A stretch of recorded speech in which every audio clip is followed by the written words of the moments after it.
জায়গা না পায় অবস্থা করেছে। আমি ডাক্তারের বাড়ি খাপ খোরাক দিয়ে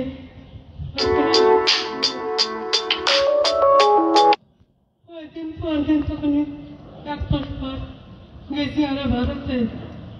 ভারতে যাওয়ার পর কত নিজে করিয়ে কাটি কুটি আসছি, যুদ্ধ করা স্বাধীন হইলাম, তারপরে আসছি।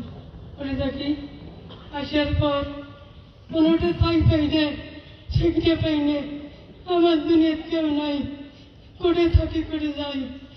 এই যে ভগবান বলে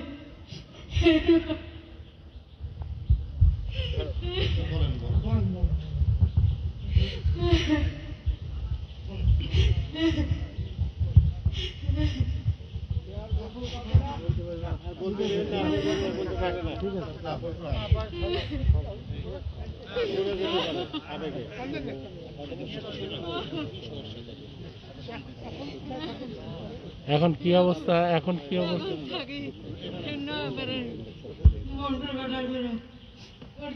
জায়গা নিয়ে বাড়ি গেছি, আর আমার কেউ দেখা দেয় না বাবা।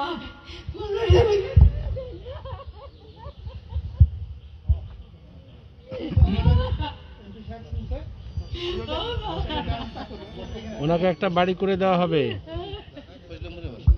ওনাকে একটা বাড়ি করে দেওয়া হবে। ওটা বলে দেন মানিক ভাই, স্যার বলতে সেটা বাড়ি করে দেওয়া হবে। ওনাকে একটা বাড়ি করে দেওয়া হবে। এমপি সাহেব আপনার কথা শুনলো, উনি এখনই ওনার মুখে কি করবে আপনার জন্য উনি এখনই বলবেন। আগামী 1 মাসের মধ্যে ইনশাল্লাহ ওনাকে একটা থাকার ব্যবস্থা করে দেবো আমরা।